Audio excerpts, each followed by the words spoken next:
Hello and welcome to Creating Canon with your hosts AJ Hamilton and New Chronology Period. It sounds like commenstrating.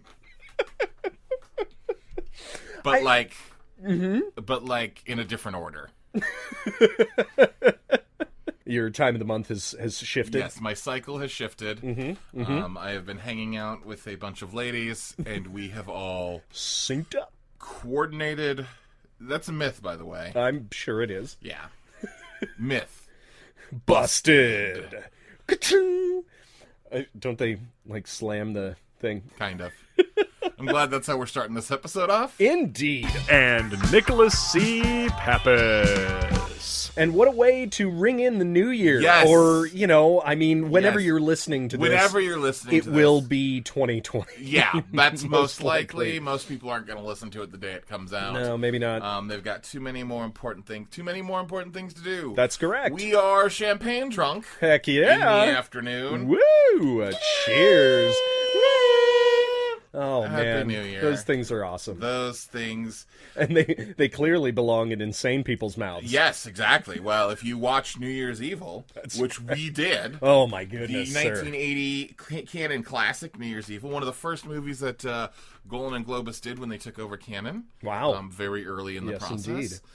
We got this gem of a movie. Oh, man. And what a gem it is. It really is. Do you want to tell people what this whole deal is all about? Well, wait, before that, Sure. we should mention that when we first started talking about doing the podcast, New Year's Evil was the canon movie I had just seen. Interesting. And there were moments in this movie that I was really excited about as far as filming or way things are put together. There were some interesting things happening, interesting plot things. And it's one of those movies where, like, it's, how do I phrase this right? Not great. But there's Yeah. a lot of really awesome moments, and this was one of the first movies that really kicked off this idea to me of why we should look into the canon, because there are so many interesting things, and I think this movie is one of those movies that will completely disappear off the radar unless Agreed. it's talked about. Yeah. Much like a lot of the canon films. So that's why They're an endangered species. yeah, and Yeah. we're a year into this process approximately. We're coming up on our 1 year release anniversary. Our 52nd episode is coming up soon. Yep, and whoever has been with us that entire time, we Thank you. appreciate you. Yes, so much. Yes. And I think that your resolution should be that you listen to us more. Yeah, and tell 15 different friends to listen to us. That's a good resolution, too. Yeah. Steal their phones if you have to. Download the podcast and then give their phones back. Yes, of course. It's really not stealing, it's borrowing. Forced borrowing. Yeah, forced borrowing. Right. Yeah, so it's interesting now that we're about a year into this process. That's right. And are now looking at one of the things that I think was the genesis, for me at least, Nice. to bring this idea to you. So, little behind-the-scenes trivia That's for pretty you Canon cool. fans. You Cannoniacs. You Cannonites. Cannonites. Yeah. I like Cannonite better than Caniac. Caniac. Cannoniac? Caniac? Cannoniac? Canatic? Canatic, sure. All right. So here's the plot of New Year's Evil. I love it. Here we go. New decade. New wave. New year. For Roz, the Queen of Rock, tonight is not a reason to celebrate. It's a reason to Auld Lang die. Oh, It's New Year's Evil. oh man. New Year's Evil! Thanks for stepping off the mic for Yeah, that. I tried. Appreciate it. I bet everybody appreciates that. Yeah, I blew my own eardrums out earlier doing that. I mean, you were committing, so I loved it. I was. I loved it, but yeah, we gotta protect these people's eardrums. Seriously. Well, and the reason I did that is because there is a song in this movie called New Year's Evil. It starts off the movie. Yes, I and actually it's gotta also say, it's a great fucking song. It's one of those earworms. It Yeah. sticks in your brain. It feels a little bit like if The Who were slightly less talented, Right. and decided to make a song. How else do you phrase it? Many different ways. Which are Probably. all better than that. but that's what I'm sticking with. I loved it anyway. Yeah. And there's a lot of music in this, and it's all sort of like new wave-ish. Right. And it's all fun. Yeah. Like, I actually enjoy the music. It's not really... The only reason that specific song is a little overbearing is because it is played over and over again on the DVD menu. Yes. And so I would suggest, if you get the DVD... push play immediately. Blu-ray, my friend. I'm so sorry. The Blu-ray. What am I living in 2010? On the Laserdisc, when you put your Laserdisc in, this is what happens. How dare you? I've lived through all of that. I so have ridiculousness. On the beta cassette tape. That I don't remember well. Oh my gosh. But yeah, I remember that.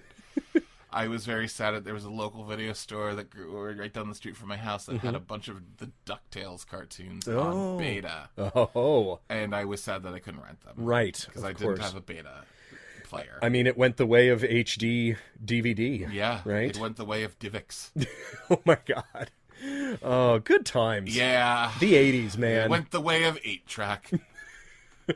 Shucks. Yeah. Yeah, probably best. What? Yeah, no, everything is on our 500 gigabyte phones now. Yeah, that's true. That's true. Not bad. But this movie is very interesting. It takes place on New Year's Eve. Yep. And like within the first couple of minutes, we find out that it is at an event called New Year's Evil. Yeah. Actually. Yeah. So, well, and it also starts that canon thing where it feels like it starts in the second reel. Oh, so much. Just, yeah. Nobody's introduced. Yeah. All of a sudden it's just like, you gotta get on stage. Where's Yvonne? I don't know. Call Richard. Is the show gonna be good? You're throwing all these vague references. Yeah. And people's names that you haven't met yet. Yeah. You're just what? There's the manager, and I don't even remember his name in that first moment. We meet Roz, but the name Roz is said like we're supposed to know it. Isn't it Blaze? Her real name is Roz. Oh, yeah. The character's name is Blaze. So I think she's referred to as both like Blaze and Roz. Or something, yeah. And then her son is there, and there's the son's name, and there's Richard and Yvonne. Like, it's just like 9 names in the first minute, and you're like, who the fuck are all these people? And we're not even... They're in hotel rooms. It's not like it's in media res. It's not like it's in an active situation where you could maybe glean from some of the surroundings what's going on, but she's getting dressed and like showing... I don't know. It's very... it sets you off in confusion. And then... Naturally. And then Yvonne, who we only know that it's Yvonne based off of context clues. Of like the main character Roz is like, where's Yvonne? Yep. Well, I'll call down to her. Yep. And she's the first victim of this whole this whole deal. The setup for this is sort of funny because she's in a bathroom and you absolutely know that the killer is going to come out of the shower. Well, right, because we've all seen Psycho. Exactly. And it's the oddest thing because she reaches in the first time, shuts off the water because it's dripping. Yep. And to me, the faucet in the shower. The faucet in the shower. And she goes out because somebody's opened the door and she's looking around and she's like, who was that? Sees a guy walking down the hallway, goes back in, and for some reason, the water from the shower is dripping again. Dun dun dun. Which... I don't know why the killer did that. Was it to draw her into the shower again? I think so. Maybe? I mean, that makes sense. Yeah. All right. Because otherwise he has to step out of the shower. Oh, and that's embarrassing. That's a lot of time. I mean, it's easier for them to just step into the shower. Right, exactly. Yeah. I mean, let your prey come to you. Yes, right? exactly. Yeah. No, I get it. And by the way, I keep calling the character Roz. Roz Kelly is the actress who played the character. The character's name is Diane. That's what I thought. A.K.A. Blaze. Blaze, right. But you know what? We're just going to... Hey, it's all confusing. Yeah. And Roz is a better name for this character than really Diane. Is. Yeah, Diane. Like, Diane doesn't seem to be the fucking... she sort of looks like a Magenta from the Rocky Horror Picture Show crossed with, like, a character from Gem mixed with a spaghetti noodle. She's thin...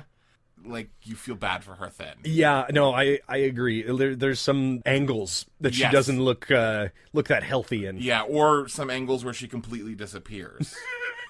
Because hides right behind a pole. Yep.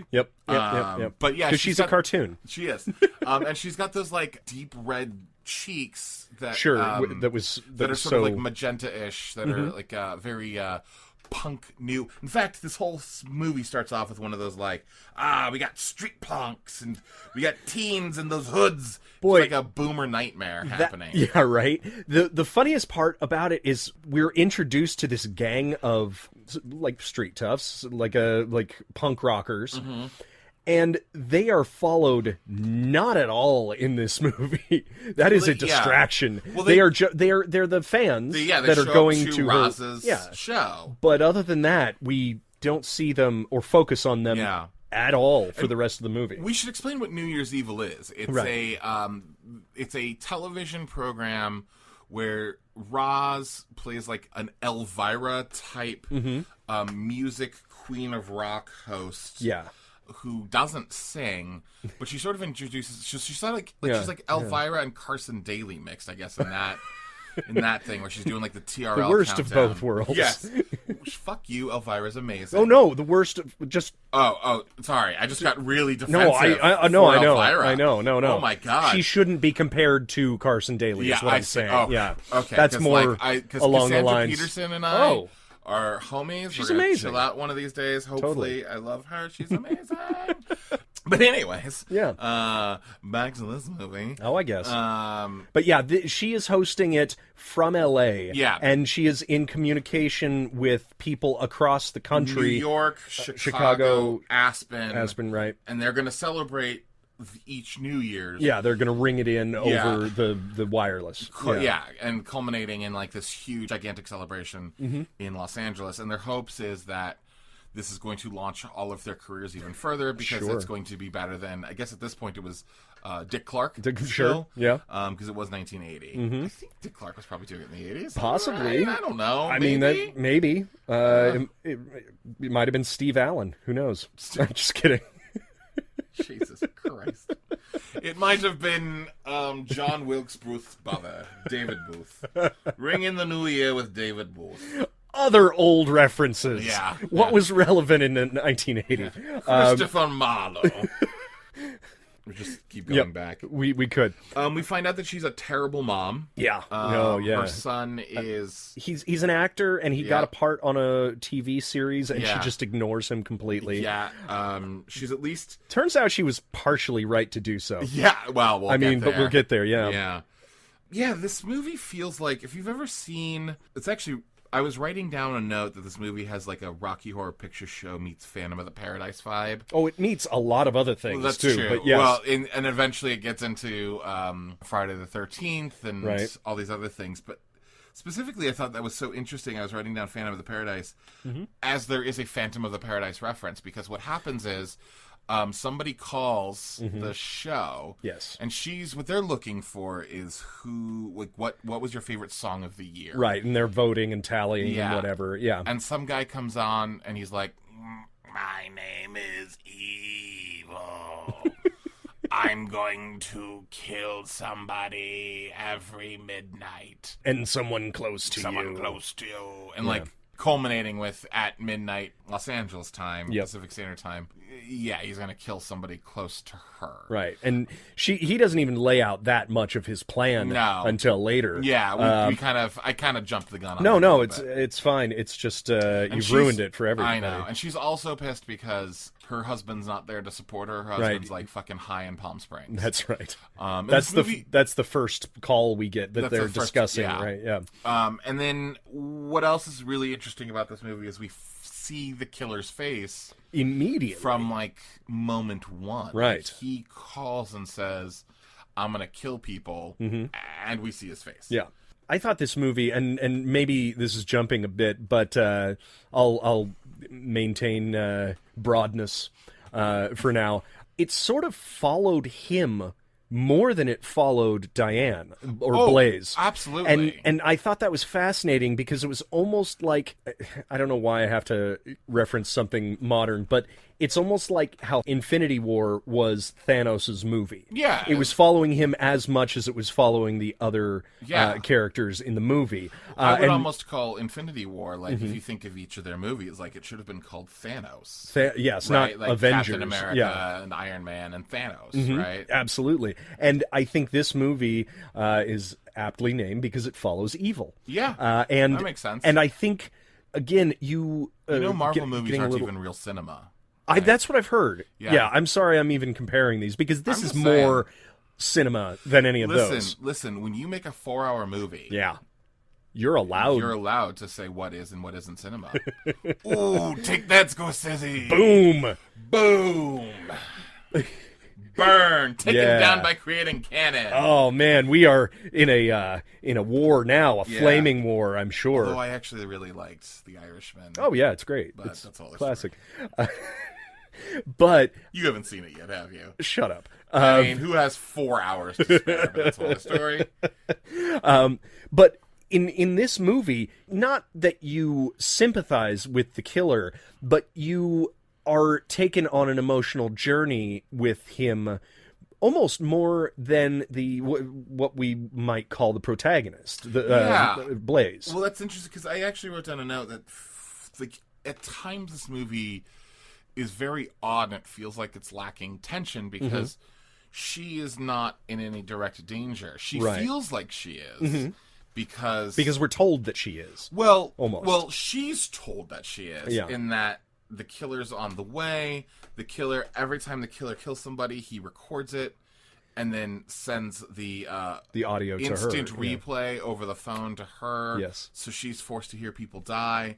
And she feels like the killer is closing in on her. But we as the audience know, because we're following the killer, that he's nowhere near where the hotel is, where this party is. Right, and if you know L.A., you know that he's very far away. Yeah, he's very far away. Yeah. So in that sense, it's weird, because it almost lacks tension, because the protagonist is not in danger of dying. Yeah. And we as viewers know that. Sure. And because we cut back and forth, I think you're right. It is interesting to figure out, there's almost a little bit of like, wait, who actually is the protagonist? Who actually is the antagonist in many ways? Because I think we're always assuming that the killer is antagonist and the victim is protagonist, so the stalked person. But it's interesting, because this movie is definitely 100% based off of Friday the 13th, down to like, there's Well, do you know what those actually are? No. The composer, it's Ki Ma Ma Ma, which if you've ever seen Friday the 13th. Oh, interesting. Mrs. Voorhees is the spoiler alert. It's not Jason, it's Mrs. Voorhees. It's Ma Ma Ma. And what he always pictured it saying is kill, kill, kill, mom, mom, mom. Ki, ma, ma, ma. Interesting. That's what he says. Nice. So it's got that Kiki Mama ripoff. Yes. Of the Friday the 13th series. But what's really interesting about the Friday the 13th series is, as that gets further down the line, the protagonist really becomes Jason. Sure. In the guise of an antagonist, but especially by the time we hit like 8, 9, and 10, he's the person we're kind of cheering for. Mainly because we're sick fucks. Yeah, exactly. Right. But this movie, it's weird, because this movie, I guess what I'm getting at, long story short, too late, this movie was ripping off Friday the 13th, but accidentally further down the line, Friday the 13th sort of rips off this movie. Interesting. In that we spend just as much time with the killer as we do the person the killer is stalking. Right. And so then it blurs the lines of protagonist and antagonist. And it really is fascinating, because we see that the killer actually is in peril and in danger of either being found out or being attacked by someone else that he's wronged, or not being able to finish his thing. And so, well, there's that awesome. I mean, we're jumping way to the middle. But there's that awesome. I really love the fact that the killer isn't perfect. Right. He accidentally gets caught up in something and hits a biker from behind, destroys a motorcycle, and it's like a big motorcycle gang, and they get very angry and chase him, and he's knocked off his game, and then he has to go after and try to kill somebody who he was not expecting to go after and kill, because he's on a timeline. He has to do it every hour, and he starts chasing this young girl through a park. And the cops are following him. And what ends up happening is, like, the girl gets away, and he can't follow his plans, which I actually really loved, that the killer sort of loses. Well, because we're set out, in most movies, you would be given the story, and you would be given the plan, essentially, at the very beginning, and then you would just expect it to work like clockwork, and it would just be ticking off the murders. It would just be like, here's the murder, here's the discovery of the body, here's the next murder, here's the Yes. discovery of the body. And it's fascinating how that gets upended, because it actually adds some layers to this movie. Yeah, it really sort of, it's weird because when we think about, I mean, we did Black Christmas last week. Yes. And when we think of like how Black Christmas led into Friday the 13th and how all of those things have started their own set of tropes. Yeah. This movie is right in that weird place where it sort of follows some of the tropes laid out by those kinds of movies, but it also is still close enough to them where a lot of those tropes haven't been set yet. Sure. So it's somewhere in between where like the killer does fuck up. The killer isn't perfect. You're right. Yeah. There isn't like the note by note, like we do this and then we do this, and we as the viewer expects like, oh, it's been about 6 minutes. There should be another kill here. Right, yeah. And I think that, again, in a perverse way, leans more towards him being the protagonist. Yeah. Because it is him trying to succeed in something. He is the one who has the journey. Yeah, well, and he's also the only one, I feel like, whether this is intended or not, I feel like he really has, like, all the personality in the movie. Pretty much. And you're right. I think if we were to time it, he would have more screen time than anybody else. Pretty sure, yeah. The killer is played by Kip Niven, who was in Magnum Force, Earthquake, Airport 1975. Yeah. He's one of those guys who's definitely like 1980s good looking. It's weird because he actually looks like Bruce Jenner circa 1980. Interesting, yeah. Yeah. Huh. Yeah, with the wave back hair. Yeah. Yeah. And the sort of like, he's got that like, how do I phrase this right? Like the little bit of like the sharp jawbone. Sort of a longer face, and like a really nice tan. Like he's a good looking guy. That I did not, the way I described him, he almost sounded like the Scream mask killer, the Ghostface killer. And he has those dead black eyes. Eyes and that just open gaping mouth. No, and the funny thing about him is that he's sort of a disguise guy. Yes, he's which into is really disguises. weird. I don't know why they do that. I don't know, but his first kill is in an asylum, one of the most fun asylums. Oh yes, let's talk about this asylum. Oh man, the mental patients are like just crazy. having a time. Yeah, I mean, like quirky crazy, not like One Flew Over the Cuckoo's Nest. Real crazy. Yeah, it's literally like there's like one or two nurses watching while everyone like is dancing around in circles, and one person's like watching a toy car on a desk being like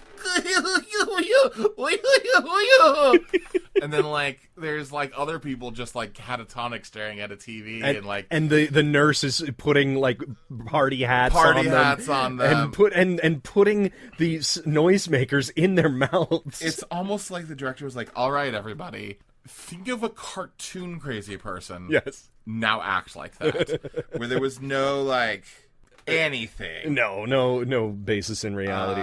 I did love, though, when... So what happens is he dresses up like an orderly and comes in. He's like, hey, I'm here to help out. And he finds a nurse, and he's like, they don't tell me, but my shift is... I got some champagne. Let's go drink. Yeah. And they go drink, and then they start getting it on. Getting naughty. Oh, yeah. Ooh, gotta go see them nurse buns. Nurse buns. We don't see the nurse buns, No, though. we don't see the nurse buns. No. And as the countdown starts counting down to midnight, I actually thought this was a great shot where he flips open the switchblade, turns it around, and you don't see the switchblade at first. What you see is the shadow of the switchblade. Yes. And the radio that he's using to record, it's more like a boombox, I guess. Yeah, because it can record tapes and it can play music. Yeah, and you see like the shadow stabbing into the boombox, and then we cut to the knife plunging in and out of. It's actually you don't even see the knife plunging in and out. Yeah, you see then the knife coming up. Yep. And it's covered with like blood and viscera as it keeps coming up and down. AJ got to see me do that whole thing with my pen. Yeah, it was lovely. Yeah. You pantomime quite well for a podcast. I do my best. The funny thing that I noticed when they discover the body is it was clear that he was stabbing her, right? Repeatedly, yeah. Right? And and then when they discover the body, she has one long Throat slash. Yeah. Yeah, so, Which was weird, but... and then the second kill, so that was the New York kill. right. And then we have the Chicago kill, right. where he puts on a mustache. Which was so necessary. Yeah, so weird, just because... Because it the fuck? was a real fake mustache. It was like, Yeah. you could tell. Unless you were as drunk as those people might be. Well, it was weird, though, because actually he puts on the mustache with spirit gum, and it looks super fake. Yeah. But when he got to the place where the bar was, Yeah. it was a different mustache. Oh, yeah, yeah. It was definitely a different mustache. They did what I think is like the more professional version of that. That takes too long. That you Well, maybe can't he do. styled it in the car. Oh, maybe that's what happened. Because it was like bushy and like thick. Very odd. But then he convinces two women to go with him to like a different party. But he's sort of screwed up because he only wanted to go with one of them, Right. and she invites The other friend. one, yeah, and which delays them. and she had to go to the bathroom, which delays them even further. And he's like, "Ah, Come on." That woman, Sally, played by Luisa Moritz, Yes, was in Last American Virgin. yes, she played Carmela. Carmela, yeah, Right? that's right. Yeah. And she was also in Hot Chili, which is another canon film that we'll eventually get to do. Awesome. And she was also in Chained Heat, which Oh, I don't remember if Chained Heat is actually a canon movie or... we watched Naked Cage, Naked Cage. long time ago. No, I was thinking of it could be a 21st Century Films movie, or that could be Okay, gotcha. Caged Heat instead of Chained Heat. Like we talked about, that's a vast subgenre. Yeah, the whole like women in prison thing. That's right. Yeah. Anyways, Yeah. he eventually, her friend gets the nervous shits, which we find out in I think a very funny scene. Oh God, she's a talker. She's a talker. I love Sally. Yeah, she's great. Talking about zenning out Yes, and transcendental meditation. Yeah, she's one of those actresses, especially in this movie, where she's both terrible and amazing at the same time. Oh yeah, yeah. I don't know how to explain that. She's playing her archetype Yeah. very well. Yes, yeah. The talkative, annoying girl. Yeah. That you wouldn't want to be stuck with at a party. Yeah. Oh, hey, I know that. Right? Yeah, that's an SNL reference. Exactly. Anyways, woof. I liked that the murders weren't the same each time. Yes. He was resourceful a bit. Yeah, well, and he had know? to, like, figure out what the fuck was going to happen, and, Yeah. like, it was getting closer to midnight, and he had to do something, so he was like, I'm going to drop your friend off so she can go take a nervous shit, and I'm going to make her buy champagne, and then he kills Sally in the car. By putting her head in, having into a her bag of weed. smell the weed. Yeah. Which was great, and, like, put the bag over her head. And then he moves the car. Moves her body. Sally's body. Sally's body. Leaves basically like Hansel and Gretel breadcrumbs. Yes. For Sally's friend to find and bring her to A dumpster. A dumpster. And that was your favorite shot of this movie, This right? is actually the shot that I was telling you about. Right. When we first started talking about the podcast was there's a shot where like the woman opens up the dumpster looking for her friend. I think afraid that it's going to be the body. Yes. And it's dark in the dumpster, and he like flicks a lighter. Yep. And there's just this like, he's like in light lit only by Spooky the lighter. orange light. Yeah. He reaches out, grabs her, and yanks her in. And it's one of those shots where like I don't think, how do I phrase this right? I don't think a director like Spielberg or like Scorsese or somebody who, and I don't want to say the director of this, who's Emmett Alston, by the way, we should have mentioned Right, yes. I don't want to say Emmett Alston is not competent, but I think a more competent, more polished director Might not have gone that way. Yeah, doesn't do this shot. I don't think this is a Spielberg shot. Right. And this is maybe Interesting. something I should talk about separately or even attach to this, but like Spielberg as a director, to me, is super competent. Oh, yeah. He's very good at what he does. But maybe not adventurous. Well, I don't find him exciting. Yeah. I find everything Spielberg shoots to sort of be like, okay, that's technically perfect. Sure. I feel sort of the same way about Scorsese a lot of the times, too, where it's like, that's technically really well done, but there's nothing, like, super exciting about the way you shot that. But they get all these oneers. Well, they do get the oneers, and the oneers are awesome. Yeah, but, like, there's not as much flash or flare. Right. Not enough variety, perhaps. Yeah, like they all sort of feel very much the same. Experimentation, you know? Yeah. And again, they are great at what they do. I don't want to like take away from that. Not at all, yeah. But what becomes exciting about a guy like Emmett Alston in this kind of movie where like this shot happens and you're like, whoa, that was fucking whoa. And I was not expecting that. Yeah. It might be because some of the rest of the movie is not so well shot that Sure. a shot like that stands out. Yeah. And then there might be hundreds of shots like that in Spielberg films. It's just that everything looks so good that it's hard for any one particular thing to stick out. So I will say that, like, to try to give some quote unquote credit. Yes, to indeed. that. And I think that there are a few points in this movie where it bucks the system or it bucks some sort of thing, and just that's the signature. Yeah. That's the signature of this movie. And I think that every, movie shouldn't be paint by numbers. No, you shouldn't definitely be able to. You shouldn't be trying to recreate anything. No. You should be you should be learning and experimenting. So. And trying new things. Absolutely. The third quote unquote kill, the Aspen kill. Right. He dresses as a priest.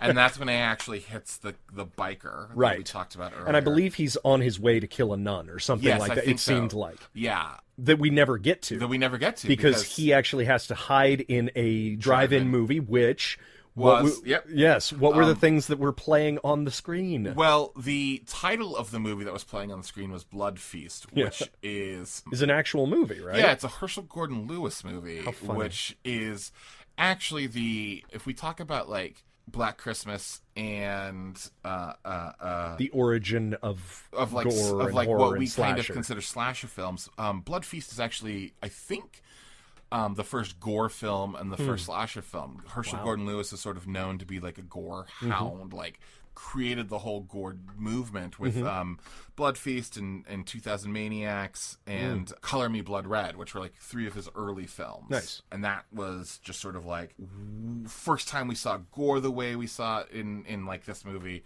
But anyways, the movie they're showing isn't actually Blood Feast, it's just titled Blood Feast. Yeah. The movie they're showing, the clips is from The Red Queen Kills Seven Times. Right, which was so funny. Yeah, which is a canon film that we did. It's go back in our history collection. Yes, indeed. Although it might be the Red Lady the kills Lady seven. in Red Red kills kills seven times. I think I put both titles. in the title. Sure. Yeah, you'll find it. It's a very long title. But one of my favorite, because it was under like several different titles. That's why I'm not sure which one we released it under. Silly Europeans. I loved, though, there's a moment where one of the bikers, they find him, one of the bikers goes to attack him, and he like raises his hands and he's like, because he's dressed as a priest, he's like, no. You wouldn't kill a man of God. I'm a man of God, not a man of violence. And the biker just sort of stops, and he whips out his switchblade, pulls it out, and just stabs the dude in the leg. Oh, no, in the stomach. Was in the stomach? That guy was done for. That was awesome. I thought that was such a great, like, ooh.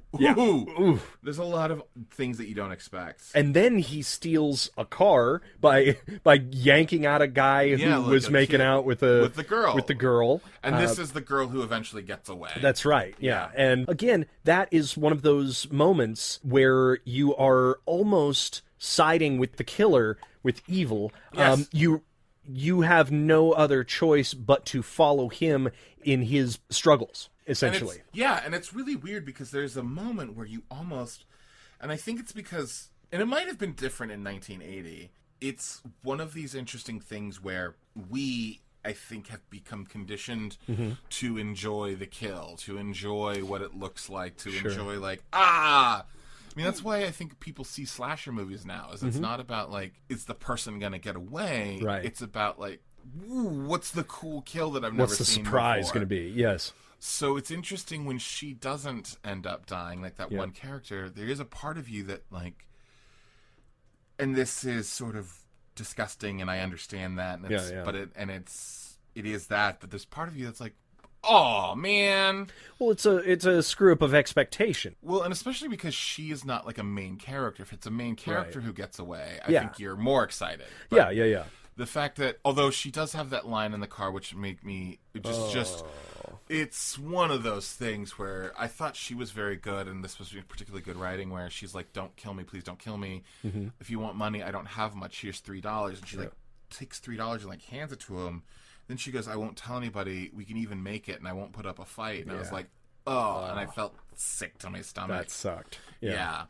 But I mean, that was incredibly realistic. Yeah. Too, you know. So looking at this movie as a whole, it's not that poorly written, I don't think. No. You know, the interactions there are weird things. Oh, there's some weird stuff. Yeah. You know, weirrd phrasing.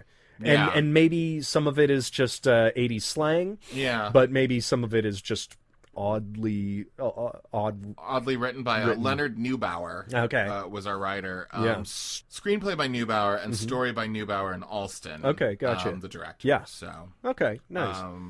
Other things that I thought were interesting before we even get there is, well, first of all, no one reacts to the death threats. No. whatsoever. Apparently they're being broadcast to these people in the studio, and everyone in the studio is like, whatever. That's metal. That's so metal. Right? That's so new wave.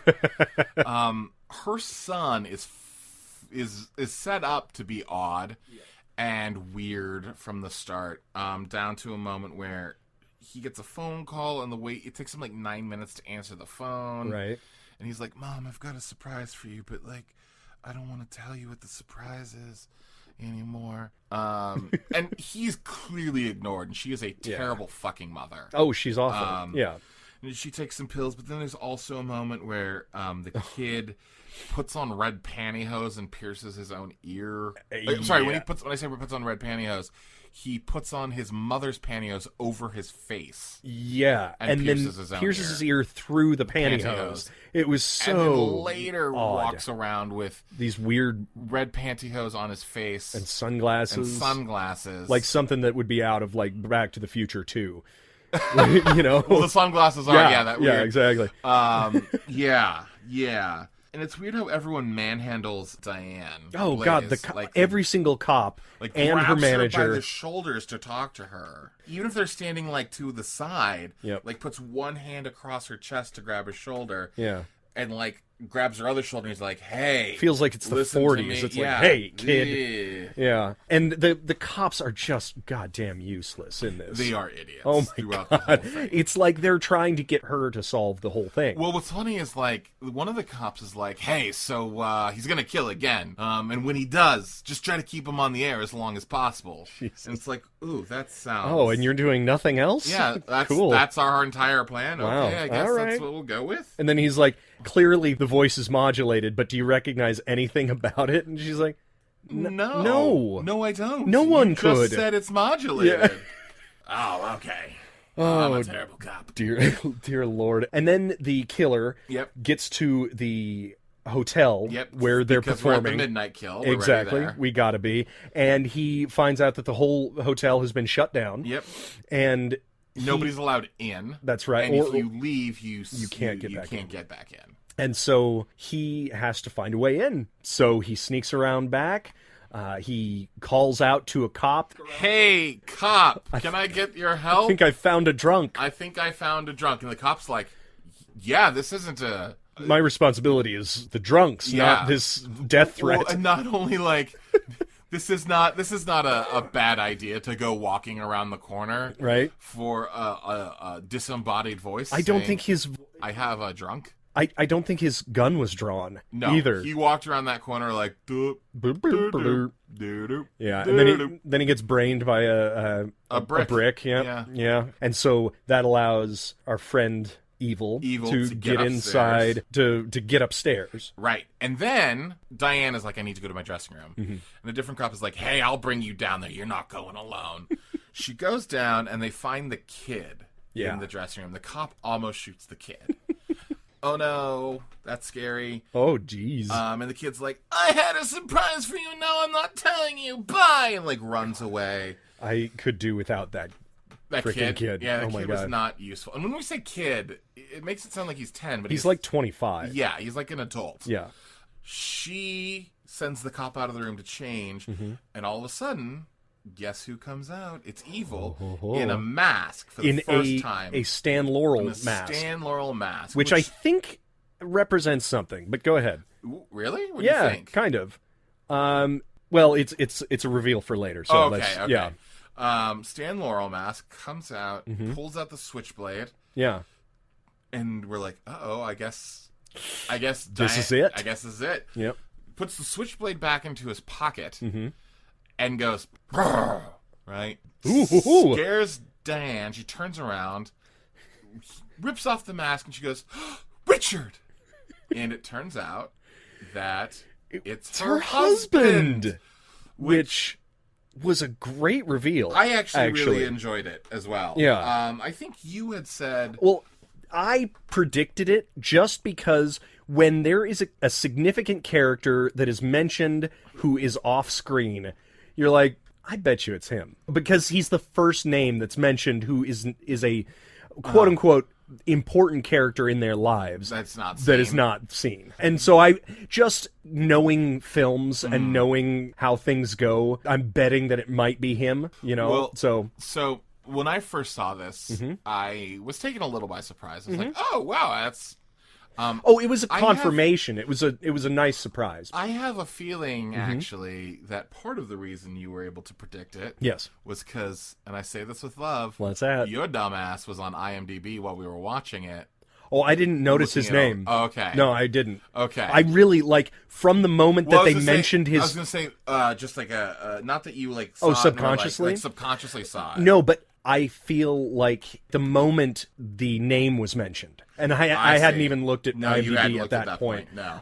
Once It just makes sense. It just made sense to me. Yeah, exactly. But that's the curse of having intuition about the inevitable twist. You have to, when you see the character's face, when you see the face of the killer so early on, there has to be a twist later on. Totally. Right? There's got to be something. There's got to be a connection. That's the way movies somehow or work. another. Yeah, exactly. Yeah. And the way the rest of this plays out is kind of cool. Like Yeah. it's actually fairly unique. Well, he I would turns say. on the crazy.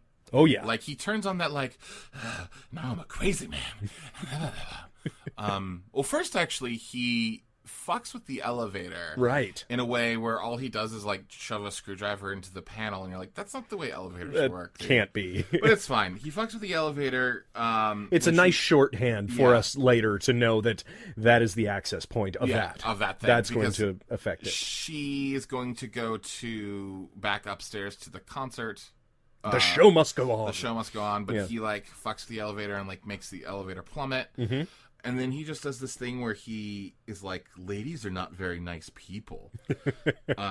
Gets a very incel monologue. Oh my god! It turns out that he's been to all of these places. Like he was the insane asylum. He was actually committed there for a while. Committed. And the nurses were not nice to him. I'm assuming that he got turned down by somebody at that bar. And I think the nun that he was going to go see was probably one of his former teachers from a child time. Yeah. And then his wife, who ignores him, and worse off, ignores our son. That's right. And he really does that, like, turn on the crazy thing where, like, he seems like a normal, cool might not be the word, but, like, a normal, like, guy who can, like, pick up women and be like, really good in those situations. Yeah. Well, sociopath. Yeah, but then he gets in that situation, he's like... And I actually liked the... It's not like he had rehearsed the monologue that he tells her. It actually felt like it was coming from a unique place, these are all thoughts that have been in my head, and I'm trying to put them together. Put that out there. Yes, it was. There was a bit of realism to it. I thought. There's this great moment where he says, "I love this line so much because it's just a really well crafted line. And it's really creepy, it's haunting." Where he has his switchblade out and he's sort of like rubbing it over Diane's like face and threatening her here and there. And he like leans his head down towards her and he goes, "I hear your heart beating. I don't like that." And he goes to kill her. That was so good. It was so good. And then I like that it wasn't just a stabbing. Like, that would have been so easy for him to do. And yes, this borders a little bit on with supervillainy. I was just say, you know, like tells the monologue to Bond, right? And then Bond figures out the way to get out. Yeah, and then creates a needlessly complicated thing. Although you know, I suppose revenge is a dish best served creatively. Actually, I think it's very different. So what he eventually does with her is he raises up the elevator, opens up the doors, chains her to the bottom of the elevator. Yeah. So that way she's dangling from the bottom. And his plan is to send her up all the way to the top. And then at midnight, let the thing drop like the ball. I love that. It's so cool. And like smash her underneath the elevator right. on the ground. So I think it's... He said, hey, get smashed. Get smashed. Which Clever. Was so corny. Yes, so it was. Good. But I do think, though, I have to say, like, it feels very... it's the ball drop. He's mimicking the ball drop. No, it's perfect. So it feels less like convoluted villainy. Agreed. This agreed. Actually seems to have its represents own something. Purpose. Well, and he says that the representation of the new year is that it's going to be a new him, and he is a new life for him and his son. Yes. Without their mother. Without the oppressive mom. Yes, exactly. The women. Am I right? No. I mean, according to him. I'm sorry, I was quoting I know. him. I was not saying that. I know. And then basically what happens is, just before he kills her, cops shoot at him. Shoot at the elevator panel. Yeah. The panel stops, so she doesn't fall all the way to her death. Right. He runs all the way upstairs to the roof, stands at the edge of the roof, and the cops come out and they're like, hey. And then he pulls the Stan Laurel mask over him. On. He quotes some fucking, what is it? Hamlet. It's Hamlet, yeah. And then just jumps off the roof. Well, he is... To his death. He is quoting Hamlet about to be or not to be Well, he doesn't suicide. Say to be or not no, to but be, but it is that suicide. That part, yes. Yeah, and then he then becomes the ball drop. Right. Lands. Oh, no. His son runs directly over to him. Yes. Even though they're surrounded by cops and EMTs, he runs over and is allowed to take his father's mask off. Yeah. Which... would never happen in real life, but we'll just... Which is why... I know where you're going with this. I think that they possibly might have been in cahoots together. And in that way, the Stan Laurel mask makes sense because it is a duo. It is one half of a duo. Oh. And yes, it would have been way corny to have the son have a Hardy mask on. But the son takes the mask.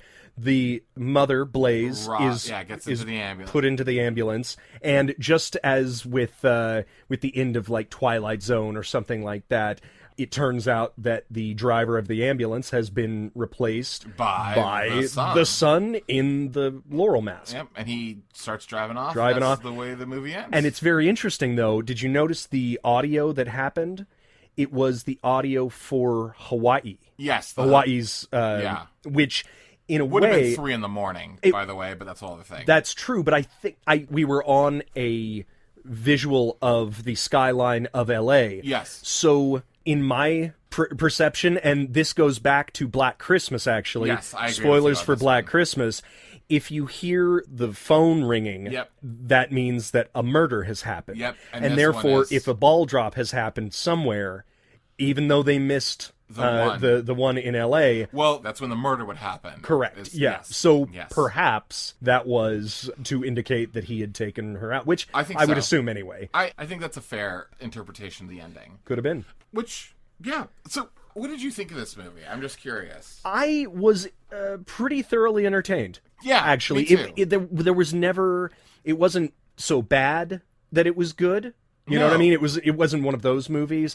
I actually think it was just sort of good. I think it was fine. Yeah. I think that it had enough uniqueness to it that it didn't seem just a retread of a slasher movie. Yeah. And I think that, it was unique enough to keep my attention, and the acting was fine. Yeah. And I think it was one of the things that was really smart is that it was a breezy, quick 90 minutes. Oh, yeah. I feel like the time flew by. This was not a movie where we checked time at all. I was thoroughly engaged. It clipped. Even at the times we were like, wait, that doesn't make any sense. That's silly, but it's keep going. It's still fun. Yeah. And it still feels like, this is exactly what it's supposed to be. Sure, yeah. So what do we steal from this? Or what is canon? Like, what is all of the above? What is canon? Starting off with no context. Yep, fucking Wonderful. right in the middle of the second reel. Love it. We definitely have to steal some of the shots, some of those cool shots. And I honestly think telling the story from and not that this is exclusive, but telling the story from the murderer's perspective, at least part of the movie, I think is a fascinating trope. I agree. 100%. I think I really like that, and I kind of like seeing the murderer's face. It kind of reminded me of 10 to Midnight. Yes. Where we see where immediately. We know who it is. Exactly. Yeah. And then it's cat and mouse game. You know? Although that one's more of a like a thriller than a, of a course. slasher. Absolutely. But I mean, yes, in the same way it's that it's the spirit of it. Yes. I agree. 100%. You know the murderer. Yeah. You know what's going to happen. I know who it is. What about you? What would you steal? Oh man, there's a ton here. I think. Well, first of all, I think it's really canon to start in in the second reel, basically. Sure. And I kind of like that. Yeah. Who needs story? Yeah. Right. Who needs backstory? Well, I think it can be used better, but I think it's a technique that sometimes we start a movie that we get too much exposition at the beginning. And you just want to jump into it. And there's like a happy medium, but I think it's something to always remember that we can kind of start a little more in media res rather than like give us a little bit more context. Yeah, but just a little more context, right? Yeah. I actually thought the New Year's Evil song is great. The songs all the way throughout. If you're going to make a movie that includes new music, the music can't be fucking terrible. Right. And this wasn't like, oh my god, I can see this being a breakout hit, but it felt like of the era enough that I actually was like, oh. It was almost sound parodies. Yes. But in a good way. Oh, yeah, exactly. No, just like saying, let's make something that sounds like this, and like that, and just we're good to go. We're fine, yeah. I thought this is very canon, but the way punks and street kids were portrayed. Oh my God, yes. I did like following the killer. I love the shot of the killer in the trash can. Of course. I loved that shot so much. Yeah. I love that the girl gets away and the killer sort of loses. Yeah. I thought the reveal was pretty good. It could have been a little more mystery, like maybe there were two people missing. Right. But I did like that. I think what we were supposed to think, and I think they could have leaned this a little bit more, was like, because Yvonne was missing and dead, yes, that Richard being missing, maybe he was also dead, and that like the killer was going to come around with Richard and be like, haha. But there could have been more false hints towards that. Right, we could have had Blaze say, oh my god, what if the killer started in Palm Springs and killed him and then go... I think there were a couple of nods to that with the son not being able to get through to his dad, but... Still not enough. Yeah. I really love the "I can hear your heart beating." I don't like that line. In fact, that's one line Sinister. where like, I want to steal that. Hell yeah. I think it was interesting that at the end the killer just jumps. Like Roz is there. He's there are done. no heroics. He knows just jumps. It's not going to end anywhere. Did you get a sense that he might have been an actor as well? We never got what he was. I think he was just a house husband because really? He talks about having an allowance. That's true. But I was thinking maybe like a failed actor because that's why he quoted Hamlet at the end because he was a failed theatrical. Actor. Well, because he's theatrical in general. He's changing clothing. He got the spirit gum. It might be. I mean, what I think in some ways is this is a shutdown or a screaming at, like, I mean, you got to remember context of year it was released. Sure. Of like, I think in some ways this was like, this is what happens when women take over the workplace. Oh, Christ. I think 40 years now. Yeah, it's been 40 my God. Years. Yeah. I think that's a little bit what this is supposed to be. Interesting. Yeah. At that point. Yeah. But I mean, who knows? I don't know. I don't know. And I also think the "we can make it" the way the girl reacts in the car moment was really powerful. Oof, yeah. In a sad, scary way. I did like the vulnerability as well of the killer.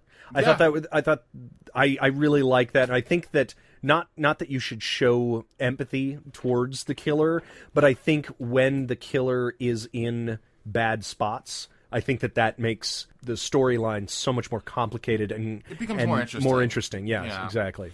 Yeah, there's a lot about this movie to like, and a lot about this movie to, I think, grasp onto. Totally. It's definitely worth a watch. I think the New Beverly every year for the last 4 or 5 years has shown it on the Saturday midnight before New Year's Eve. Nice. Which I think is cool. So if you're ever in our neck of the woods, go see New Year's Eve at the New Beverly. You might see us, or just come hang out with us. Exactly. Yeah.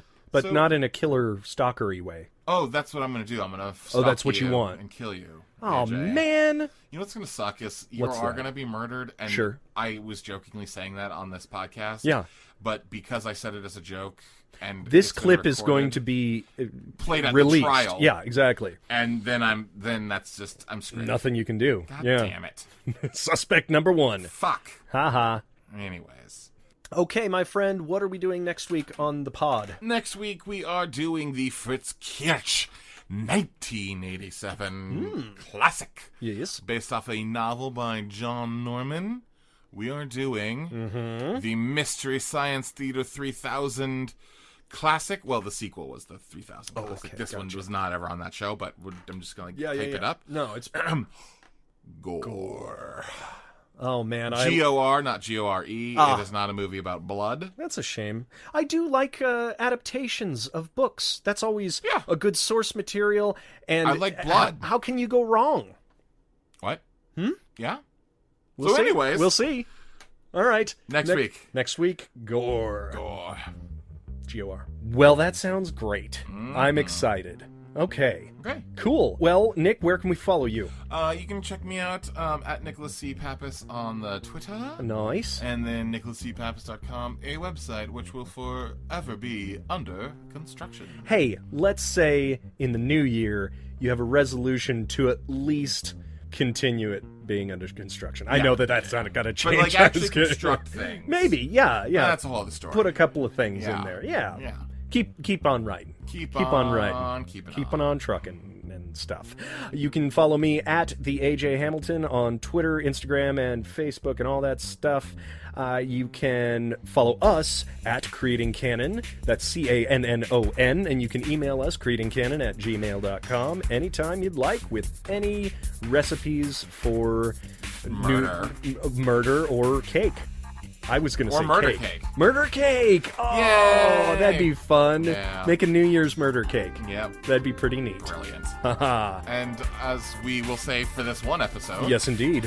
Happy night and happy canon and happy New Year's evil.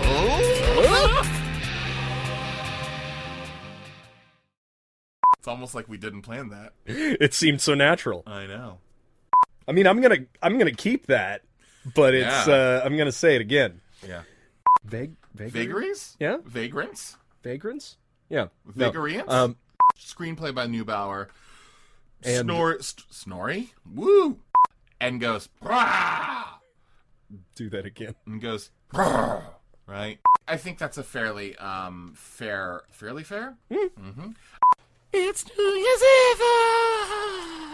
Just can't hit that note if you don't scream it, huh?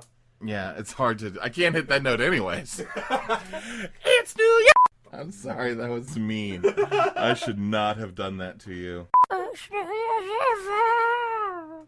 You got a chicken butt, and then I'm gonna tell you what. It's New Year's Eve! In pro recording studios? Yeah, they would kick me out. They would. I hurt my ears with the singing. You only have yourself to blame.